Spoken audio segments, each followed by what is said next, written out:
Este mês nós estudaremos a sequência dos versículos que foram pregados pelo Isaac. O Isaac parou em Colossenses 2:12 e eu darei sequência a partir daí. E nós caminharemos até o versículo 15, se Deus permitir. A partir daí, então, o Isaac, em setembro, dará sequência. Muito bem, deixa eu só preparar o texto aqui que nós iremos estudar. Lembrando que as realidades que serão ditas aqui hoje, e não é porque está sendo dita por mim, mas é uma prática na igreja contemporânea. As verdades que serão ditas aqui, o que será dito aqui, a exposição que nós faremos, não é o tipo de exposição que nós vemos em igrejas preocupadas com apenas o seu crescimento em termos numéricos. Sobretudo a parte A do versículo 13 que nós vamos estudar. E por que eu estou dizendo isso? Porque a realidade que se encontra no versículo 13, na parte A do versículo 13, ou por que não dizer o versículo 13 inteiro, é uma realidade que aponta exclusivamente para o pecado. E nós sabemos muito bem que hoje em dia falar sobre o pecado é um tabu muito grande para alguns líderes religiosos. E por que é um grande tabu? Porque falar sobre o pecado, na mentalidade dessas pessoas, pode afugentar os membros, ou, para ser um pouco mais provocativo, pode afastar os clientes, não é assim? Só que nós não temos essa preocupação. Nós nos preocupamos sim com o crescimento da nossa igreja, mas não um crescimento que se dá por razões egoístas, por razões não bíblicas. Nós queremos que a igreja cresça sim, mas cresça fundamentado na palavra. E a palavra fala sobre o pecado. E a palavra fala para nós que somos crentes sobre a nossa condição antiga, para a nossa condição pregressa.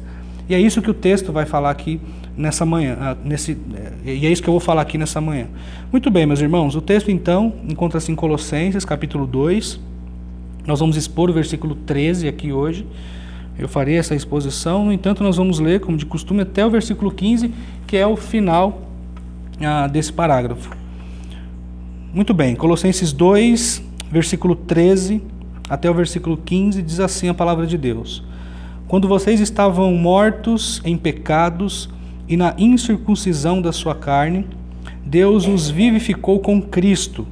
Ele nos perdoou todas as transgressões e cancelou a escrita de dívida que consistia em ordenanças e que nos era contrária. Ele a removeu pregando-a na cruz. E tendo despojado os poderes e as autoridades, fez deles um espetáculo público, triunfando sobre eles na cruz. Versículo então 13, eu vou ler novamente, diz assim: Quando vocês estavam mortos em pecados e na incircuncisão da sua carne, Deus os vivificou com Cristo. Ele nos perdoou todas as transgressões. A mensagem central, o Isaac vai projetar aí, mensagem central aí do versículo 13 que nós vamos estudar, diz o seguinte: o perdão de Deus é abrangente e produz justificação na vida do crente. Essa então é a nossa mensagem central. E o texto, meus irmãos, que nós vamos estudar aqui, ele apresenta, nessa parte A do versículo, a condição do homem perdido, ok? E a sequência do versículo nós vamos ver aí duas realidades acerca do plano salvífico de Deus, ok? Então, na primeira parte, a condição do homem perdido.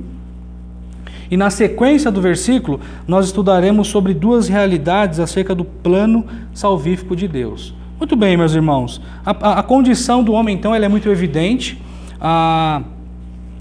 Logo na parte A do versículo, nós lemos o seguinte, versículo 13. Quando vocês estavam mortos.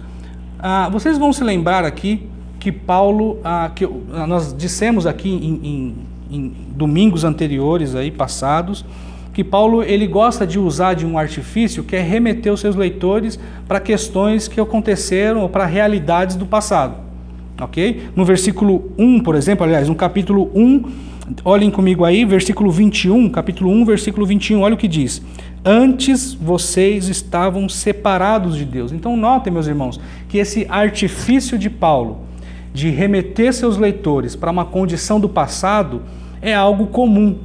É algo que ele faz, é um recurso que ele utiliza para fazer com que seus leitores, a igreja de Colossos, recordassem do seu estado pregresso, de como era a vida deles antes de conhecer a verdade do Evangelho. Ok? Então, o que Paulo faz aqui no capítulo 2 é exatamente o que ele fez no capítulo 1, no versículo 21, que é remeter os seus leitores para a sua condição do passado. E qual era, então, a condição dos leitores de Paulo no passado? É importante que nós prestemos bastante atenção para essa realidade, a realidade passada dos crentes de Colossos, porque entendendo isso, nós vamos ter noção, ou nós vamos sentir o peso do que Paulo diz aqui. Porque para uma pessoa que viveu tranquilamente, falar do passado dela tem um peso. Agora, falar de uma pessoa ou de um grupo de pessoas que eram pagãs, que vivia no contexto pagão, prestando cultos a deuses pagãos, o peso é totalmente diferente. Nós sabemos que existiam práticas religiosas terríveis na antiguidade. Sabemos, por exemplo, de prostitutas cultuais. Nós sabemos também que no auge do frenesi desse tipo de culto, homens se mutilavam e até se castravam. Recentemente o pastor Marcos falou brevemente sobre essa realidade do culto pagão, essa realidade que permeava as pessoas que eram adeptas a esse tipo de prática litúrgica. Então as pessoas se envolviam ali em toda espécie de bizarrice, toda espécie de delírio, e essa era a realidade das pessoas que eram adeptas ao paganismo. Isso, meus irmãos, sem mencionar as bebedeiras, sem mencionar uma série de realidades que nos chocam hoje em dia. Então, essa era a realidade pagã na época de Paulo. Essa era a realidade que permeava o contexto daquela época. Então, quando Paulo diz no versículo que nós acabamos de ler, versículo 13, quando vocês estavam mortos, o que Paulo quer dizer é o seguinte: olhe para o passado e veja qual era a condição de vocês. E meus irmãos, nós não iremos longe se nós entendermos que naquele contexto ali da igreja de Colossos, poderia haver sim, e por que não, pessoas que participaram efetivamente desses cultos, que eram adeptas ao paganismo, nós não temos dúvidas, mas quem sabe naquele contexto havia ali homens que haviam se mutilado. Nós não temos como confirmar essa informação, mas não iríamos longe em supor essa realidade. Quem sabe naquele contexto ali havia as prostitutas cultuais. Quem sabe naquela realidade haviam pessoas que no frenesi, como eu havia dito, cometeram essas loucuras e essas bizarrices todas. É muito provável que naquela igreja, naquela realidade ali onde Paulo escreve para a igreja de Colossos, é muito provável que havia pessoas com esse histórico, que passou por esse tipo de realidade. Então, quando Paulo diz, quando vocês estavam mortos, meus irmãos, para aquele público, o peso disso era enorme. Eles estavam realmente mortos, realmente inanimados. O Isaac falou da experiência dele, quando ele foi reconhecer o corpo do seu pai que havia falecido, do estado lá de inanição. Eu também tive que reconhecer o corpo do meu pai quando ele faleceu, e é horrível. Estava morto, gélido, não havia expressão de vida nenhuma. Então, quando Paulo diz, lembre-se, quando Paulo faz o seu público olhar para trás, ele fala assim, olha, lembre-se da sua condição. Vocês estavam mortos, totalmente entregues à depravação. E na sequência desse trechinho, Paulo diz que eles estavam na incircuncisão da sua carne. A expressão carne aqui, irmãos, pode nos remeter à ideia de que era uma circuncisão ou uma incircuncisão nos moldes das práticas judaicas. Pode sugerir à primeira vista que seja isso, mas aí isso seria uma contradição. Se nós dissermos que, na incircuncisão da sua carne, então essa circuncisão aqui é a circuncisão dentro dos moldes judaicos. Então, se nós alegarmos isso, nós faremos de Paulo uma pessoa que se contradiz. Porque Paulo, no versículo 11, veja o que ele diz, no capítulo 2. Nele também vocês foram circuncidados, não com uma circuncisão feita por mãos humanas. Ora, como é que Paulo diz que eles não foram circuncidados por mãos humanas, mas sim circuncidados por Cristo? E aí no versículo 13 ele faz essa advertência: olha, vocês viviam na incircuncisão da sua carne. Meus irmãos, carne aqui é uma expressão que remete à ideia de natureza pecaminosa, ok? Eles não haviam sido circuncidados anteriormente, como ele diz no versículo 11, que agora eles são circuncidados por Cristo. Então, a realidade da igreja de Colossos, a realidade pregressa dos irmãos de Colossos, era uma realidade de incircuncisão, ou seja, era uma realidade onde as pessoas elas viviam satisfazendo as vontades da sua carne. Eles não haviam sido circuncidados por Cristo. Seu coração não havia sido transformado, portanto, eles viviam na prática daquilo que é imundo.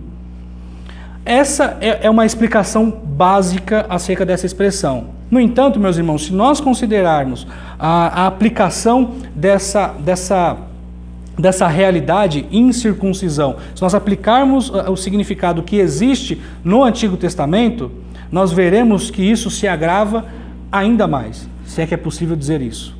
Abram comigo a Bíblia de vocês em Gênesis capítulo 17, e nós vamos ver então qual era a realidade dos incircuncisos, ok? No Antigo Testamento. 17, versículo 10 até o versículo 14, diz o seguinte: esta é a minha aliança com você e com os seus descendentes, aliança que terá que ser guardada. Todos os do sexo masculino entre vocês serão circuncidados na carne. E aqui é literalmente, ok? Terão que fazer essa marca, que será o sinal da aliança entre mim e vocês. Da sua geração em diante, todo menino de 8 dias de idade entre vocês terá que ser circuncidado, tanto os nascidos em sua casa, quanto os que forem comprados de estrangeiros e que não forem descendentes de vocês.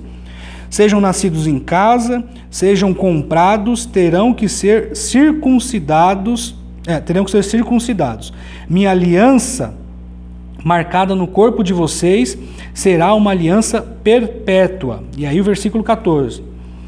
Qualquer do sexo masculino que for incircunciso, notem, qualquer que for incircunciso, que não tiver sido, portanto, circuncidado, será eliminado do meio do seu povo. Quebrou a minha aliança. Então, meus irmãos, a realidade, considerando o que nós acabamos de ler em Gênesis, versículo 17, a realidade da igreja de Colossos, antes da sua conversão, era uma realidade de total, em termos morais, de total entrega aos seus impulsos carnais. Eles eram também incircuncisos, ou seja, eles eram separados de Deus, eles não faziam parte do povo de Deus. Então, a realidade dessas pessoas, da igreja de Colossos, era uma realidade muito crítica. Uma realidade onde as pessoas não tinham nenhum tipo de relacionamento com Deus. Nós chamamos isso de alienação. Eles não tinham conhecimento de Deus, eles eram totalmente separados de Deus, eles viviam totalmente entregos, cegos, surdos, mudos. Eles estavam mortos em seus delitos e pecados, eles estavam totalmente separados de Deus. Irmãos, essa realidade ela deve estar bem impregnada na nossa mente.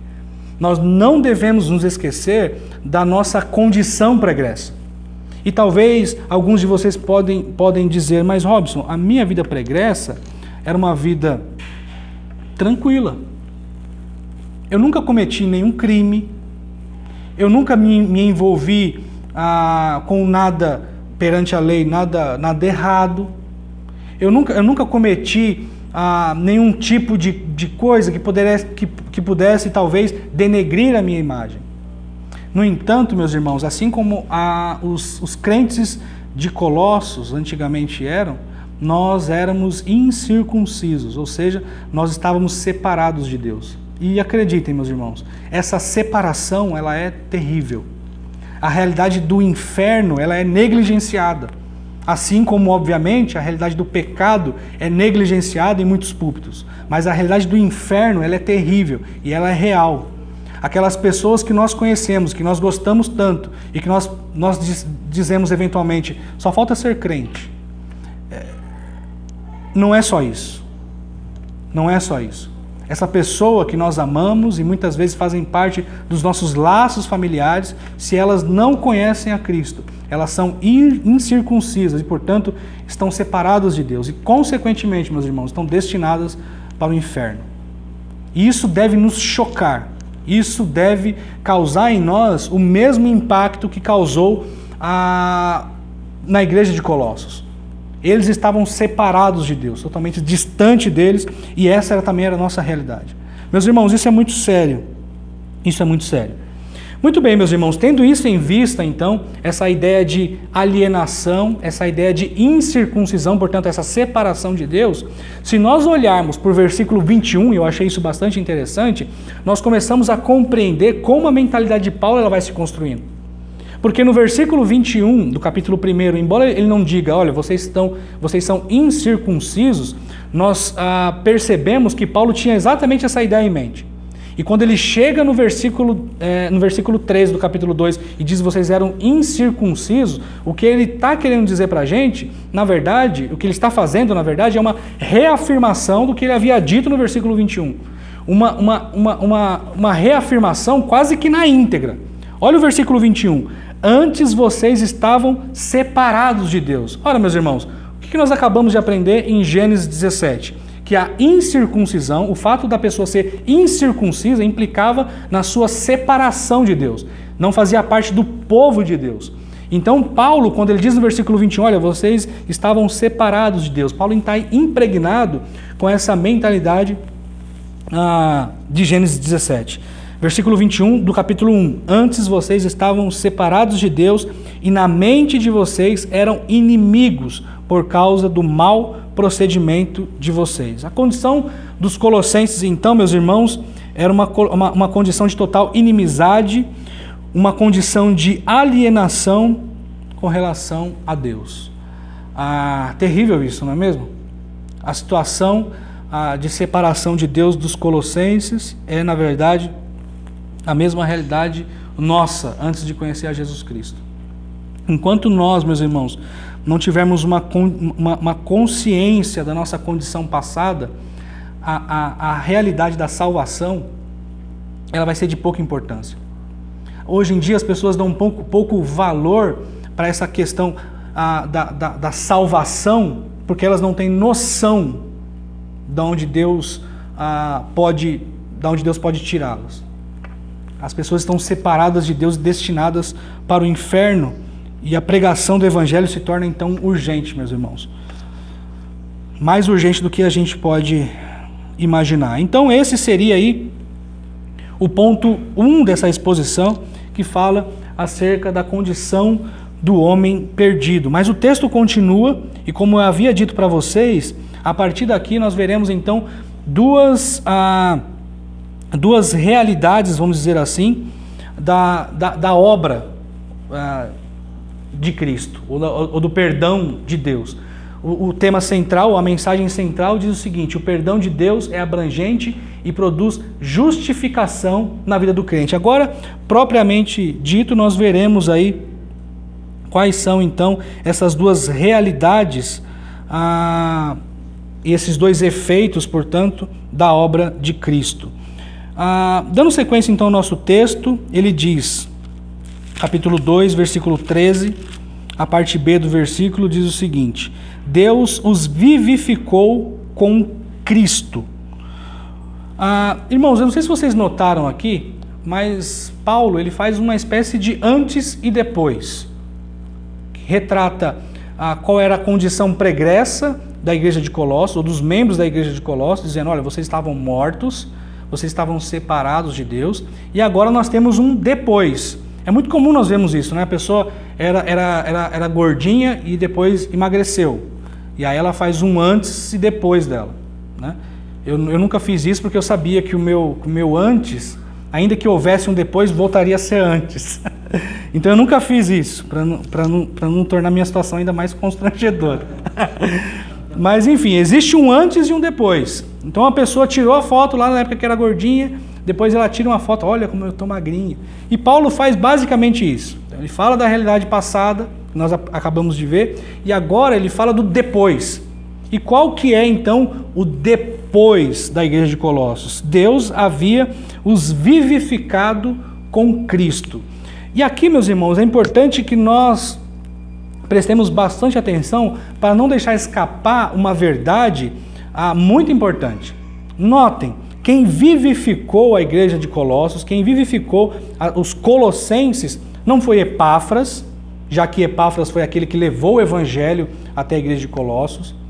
Não foi muito menos Paulo, já que Epáfras era possivelmente um convertido do apóstolo Paulo, então consequentemente, aí por tabela, Paulo seria então aquele que havia vivificado os colossenses. Nada disso, meus irmãos. Não foi Epáfras, muito menos Paulo, nem qualquer outra pessoa. Quem vivificou os colossenses foi Deus. Ok, Robson, isso aí está mais do que evidente no texto.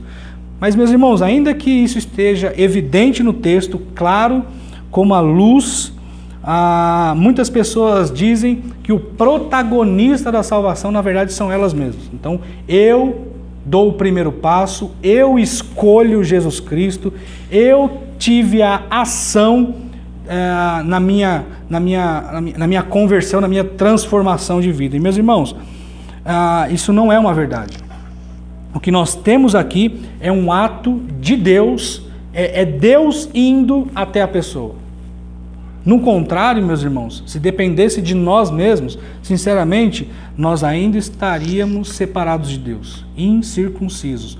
Esse resgate, esse ato de resgatar o ser humano é um ato de Deus. Ele faz isso com os seus eleitos, ok? Então notem, meus irmãos, Deus os vivificou juntamente com Cristo. Esse texto que nós estamos lendo aqui em Colossenses, ele tem um texto paralelo a ele, que se encontra em Efésios capítulo 2. Eu queria que vocês dessem uma olhada nesse texto. Efésios capítulo 2, versículo 1 a 6.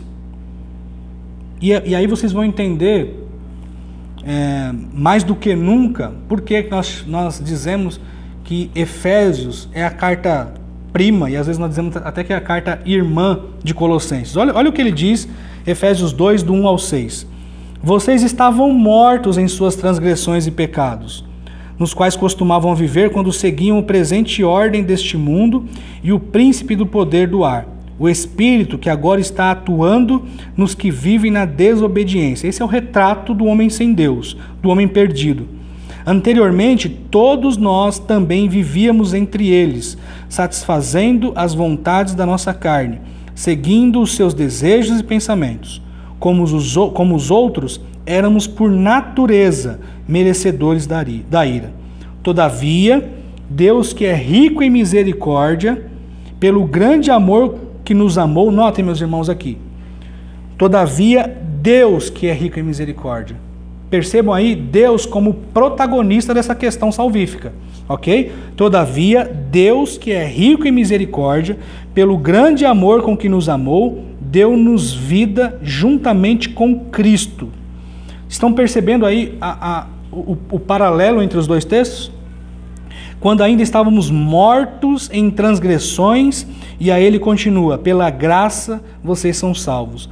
Deus nos ressuscitou com Cristo e com Ele nos fez assentar nos lugares celestiais em Cristo Jesus. Meus irmãos, saber que Deus em Cristo havia vivificado a igreja de Colossos, imagine o efeito disso tudo para quem estava lendo a carta de Paulo. Então Paulo diz o seguinte: olha, olhem para o passado e veja de onde Deus te tirou. E aí a pessoa olha e lembra e fala, puxa vida, mas Deus te vivificou em Cristo, você agora é uma outra pessoa. Imagine só, eu me converti, eu já falei isso várias vezes, eu me converti alguns anos atrás, e durante a minha infância, para a minha realidade ali, eu sei que há pessoas, e eu sei de pessoas, lá na igreja nós conversamos bastante sobre isso, há pessoas que tiveram um passado bem mais terrível do que o meu, acredite, Isaac, o meu passado não foi terrível, não foi mesmo terrível. No entanto, meus irmãos, eu me projeto, eu faço o seguinte exercício, eu me projeto, eu projeto a minha vida, ou como ela seria se Deus não tivesse me resgatado. E aí eu começo a imaginar em todas as coisas que eu havia me envolvido, em tudo aquilo que eu havia feito, por onde eu andei, as coisas que eu fiz, e imagino, e se não fosse Deus? Aonde eu estaria agora? Bom, que eu não estaria aqui, eu não preciso nem dizer. Nossa, não estaria mesmo. Mas quando eu penso na minha vida passada, eu penso nos dramas que a minha mãe viveu comigo, quando eu penso nos dramas ou nos investimentos frustrados que a minha família fez em mim, e eu penso onde aquilo tudo me levaria, isso me enche de alegria, meus irmãos. Isso me enche de alegria. Eu estava totalmente perdido, totalmente alienado. Eu lembro que a minha irmã dizia, Robson, vamos para a igreja. E eu dizia, para que eu vou para a igreja? Não quero ser pastor? Que grande ironia, né? Que grande ironia. E eu dizia, eu não vou para a igreja, eu não quero ser pastor, eu vou fazer o que na igreja? A realidade eclesiástica, meus irmãos, na minha vida, era inconcebível.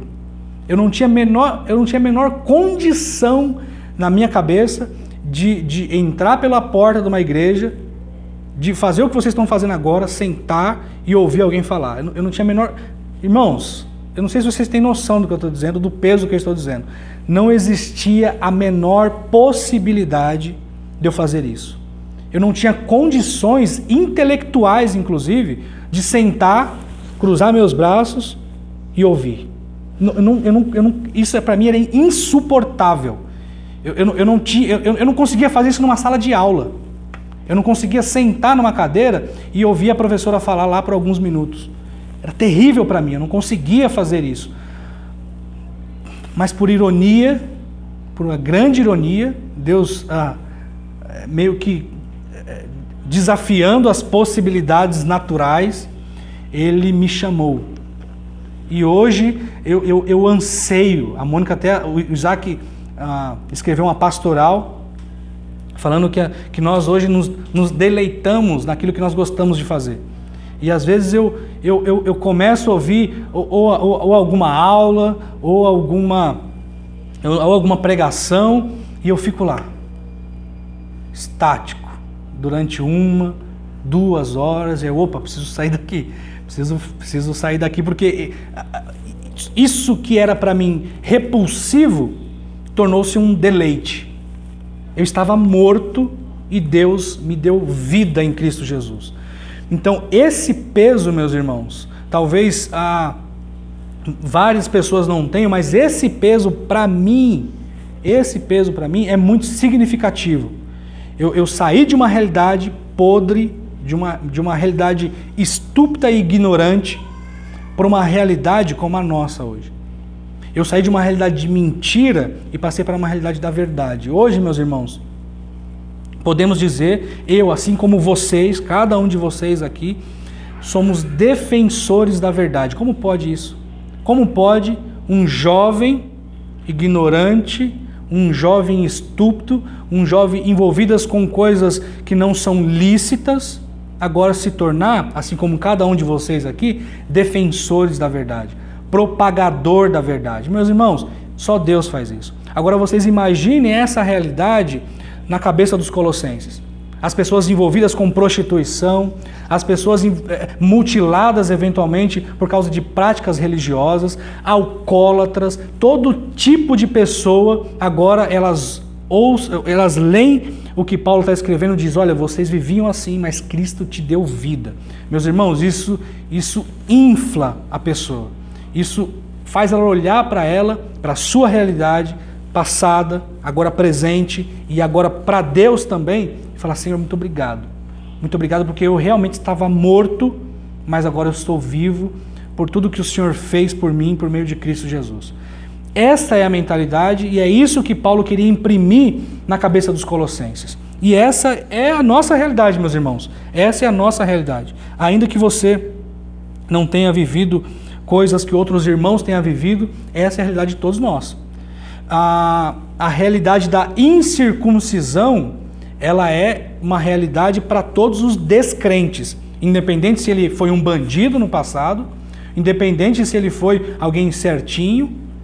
A realidade da incircuncisão é uma realidade presente em todo aquele que não crê em Deus, ok?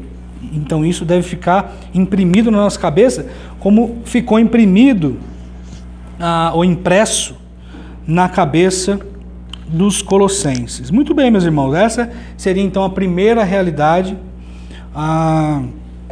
Então, partindo aí para o final do versículo, Paulo diz: ele nos perdoou todas as transgressões. E aqui nós temos, meus irmãos, a segunda realidade acerca do plano salvífico de Deus, ok?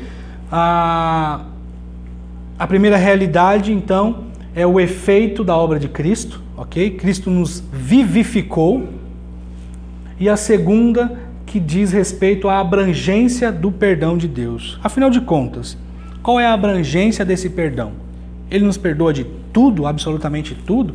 Quando eu olho particularmente para a minha vida passada e eu vejo as coisas que eu fiz, e eu olho para tudo aquilo, eu posso dizer, já que eu sou crente agora em Cristo Jesus, eu posso dizer que aquilo foi perdoado? Eu posso olhar para aquilo e falar assim: Deus perdoou tudo. Qual que é a abrangência do perdão de Deus? Bom, o texto é muito claro. Ele diz: ele nos perdoou todas as transgressões. Todas as transgressões. E isso é muito importante, meus irmãos. Isso nos enche de alegria. A Almeida Revista Atualizada, ela traduziu assim esse versículo. Eu achei legal, porque ela nos dá uma percepção melhor acerca desse ato de Deus, desse ato perdoador de Deus. Olha como ela diz. Bom, deixa eu ler a NVI primeiro. Diz assim: quando vocês estavam mortos em pecados e na incircuncisão da sua carne, Deus os vivificou com Cristo. Ele perdoou todas as transgressões.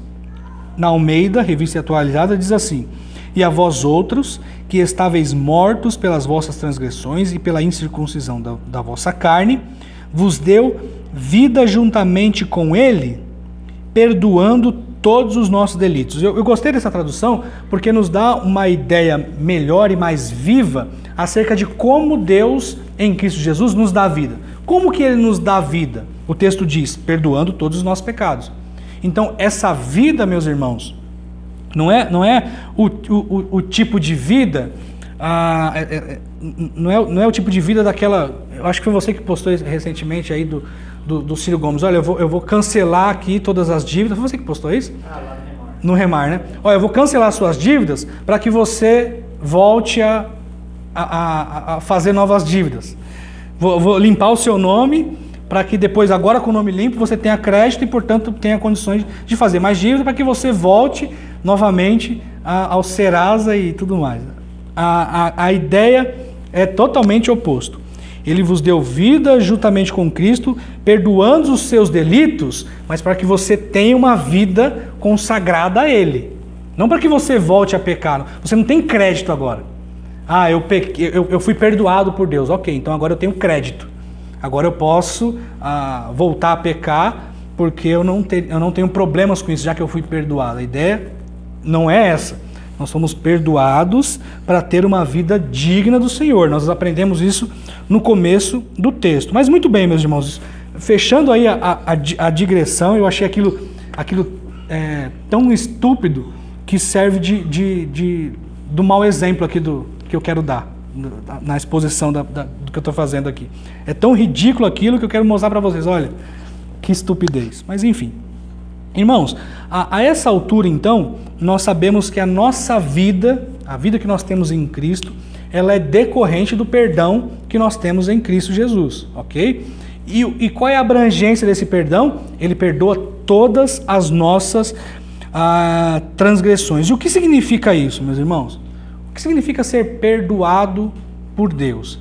Eu acho que aqui cabe, talvez, uma explicação acerca dos aspectos do pecado.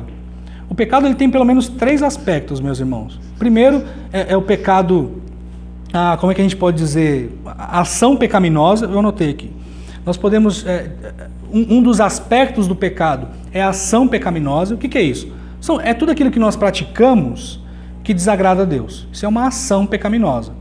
Nós temos também um segundo aspecto que é a natureza pecaminosa, ok? Então diz respeito à nossa inclinação para o mal, ok? O homem ele é naturalmente pecador, porque ele é inclinado a fazer tudo aquilo que não agrada a Deus. E nós temos também um terceiro aspecto, que é a culpa. É uma realidade jurídica que diz respeito ao ato do pecado de Adão. Então, em Adão, nós somos culpados, ok? Adão pecou, consequentemente, toda a sua descendência é culpada, certo? Então, existem esses 3 aspectos do pecado. Quando nós dizemos aqui que nós fomos perdoados, quando nós vemos expressões do tipo justificação, então nós fomos perdoados, então somos justificados. O que significa isso? Significa, talvez, que nós não vamos pecar mais, então as nossas ações pecaminosas, ela não haverá mais, não haverá mais pecado em nossa vida, nós não pecaremos mais. Significa dizer, quando somos justificados, a nossa natureza pecaminosa, ela é apagada, nós não somos mais inclinados para o mal? Não, meus irmãos. O sacrifício de Cristo e a doutrina da justificação não diz respeito ao anulamento das nossas ações pecaminosas e não diz respeito também à anulação da nossa natureza pecaminosa, ainda que nossas ações e a nossa natureza seja abrandada pelo Espírito Santo, ok? Abram aí a Bíblia de vocês em Romanos, Romanos capítulo 5, Romanos 8, do 1 ao 4. Então, o que eu estou dizendo para vocês nesse momento? Eu estou dizendo que a doutrina da justificação diz, não diz que nós deixaremos de pecar ou que a nossa natureza pecaminosa ela deixa de existir a partir da justificação de Deus. O que eu estou dizendo é que embora não sejam anulados esses 2 aspectos, eles são abrandados, ok? E nós vamos ler isso agora em Romanos 8, versículo 1 até o versículo 4, que diz assim: portanto agora já não há condenação para os que estão em Cristo Jesus, porque por meio de Cristo Jesus a lei do Espírito de vida me libertou da lei do pecado e da morte, porque aquilo que a lei fora incapaz de fazer, por estar enfraquecida pela carne, Deus o fez, enviando o seu próprio Filho à semelhança do homem pecador como oferta pelo pecado. E assim condenou o pecado na carne, a fim de que as justas exigências da lei fossem plenamente satisfeitas em nós, que não vivemos segundo a carne, mas vivemos segundo o Espírito. Então, a doutrina da justificação não diz respeito ao fato de eu deixar de pecar. Eu não deixo de pecar porque eu sou justificado. E também não diz respeito ao bloqueio da minha natureza pecaminosa. Eu continuo tendencioso. No entanto, esses 2 aspectos na minha vida, eles são abrandados a partir do momento que eu creio em Jesus Cristo. Ok? Isso está claro para vocês? Mas e o que diz respeito à culpa? A justificação anula a nossa culpa? Aí sim.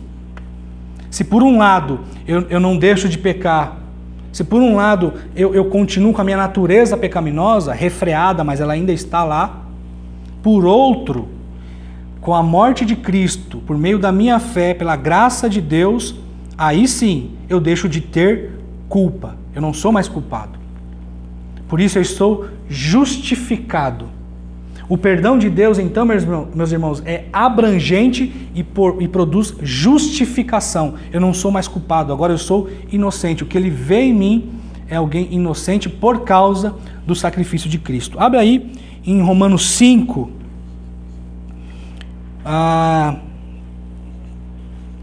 para que nós entendamos um pouco mais essa verdade. Romanos 5, capítulo 1, olha o que diz. Romanos 5, versículo 1, olha o que diz. Tendo sido, pois, justificados pela fé, temos paz com Deus por nosso Senhor Jesus Cristo. Meus irmãos, e aqui eu quero remeter vocês àquela ideia de incircuncisão. A incircuncisão faz com que a pessoa não se torne parte de Deus, parte do povo de Deus, e portanto separado de Deus. No entanto, com base no que nós acabamos de ler, no versículo 1 do capítulo 5 de Romanos, diz o seguinte: tendo sido, pois, justificados pela fé, temos paz com Deus. Nós não somos mais inimigos, não somos mais incircuncisos, nós somos agora da família de Deus e temos paz com Ele. Nós temos paz com Ele por meio da fé em Jesus Cristo. Isso é maravilhoso, meus irmãos. Isso é grandiosíssimo. Isso é maravilhoso. Aprendemos então que sobre a condição do homem perdido, ok? Total alienação com relação a Deus. Aprendemos sobre duas realidades do plano salvífico de Deus, que é o efeito da obra de Cristo. Ele nos deu vida. E aprendemos agora acerca da abrangência do perdão de Deus. Ele nos perdoou todas as transgressões, somos, portanto, justificados. Não somos mais culpados, somos inocentes. E não somos mais incircuncisos. Agora temos paz com Deus e fazemos parte da sua família. Muito bem, meus irmãos, essa é a exposição do versículo 13. Eu espero que tudo que foi dito aqui tenha ficado bastante claro. Eu fiz duas breves aplicações para que os irmãos saiam daqui pensando aí na realidade prática de tudo que nós aprendemos. Nossa gratidão a Deus pelo livramento de uma vida longe da verdade deve ser expresso por meio de uma vida reta. Nós estamos sempre falando sobre isso, é isso que Paulo gostaria de imprimir na cabeça dos colossenses, e é isso que deve estar impresso na nossa mentalidade, e essa impressão na nossa mentalidade deve refletir na nossa vida prática. Devemos lembrar da nossa condição passada, não com saudade, porque muitas vezes, meus irmãos, as pessoas olham para o passado e falam: poxa vida, eu me divertia tanto, eu era tão feliz, eu fazia tanta coisa, eu ia jogar bola na quadra, todo mundo deixava a quadra para eu jogar bola.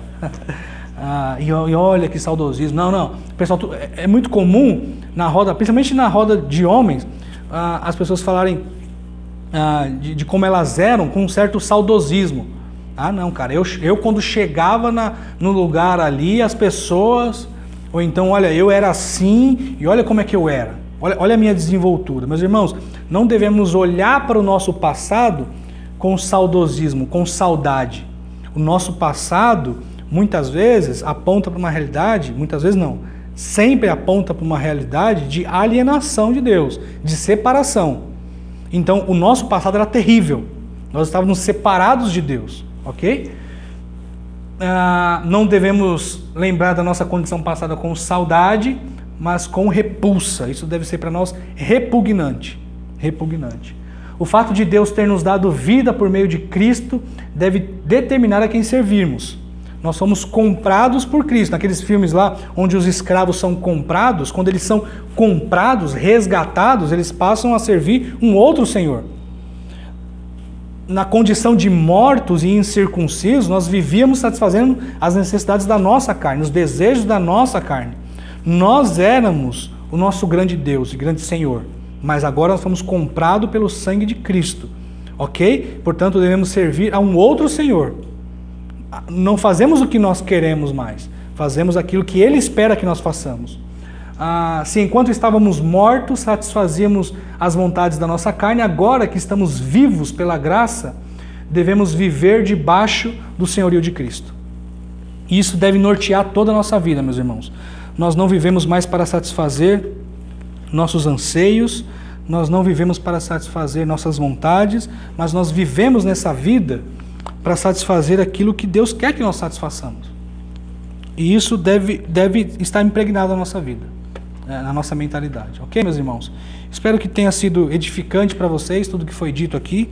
Eu espero que essas verdades encontrem lugar no coração de vocês, assim como encontrou no meu. Eu estava vindo para cá conversando com a Mônica e eu dizia que, em outras palavras, que o exercício de pregar é o exercício mais humilhante de todos. Eu não consigo entender como um pregador pode se sentir exaltado, porque a realidade de quem prega é uma realidade de total humilhação.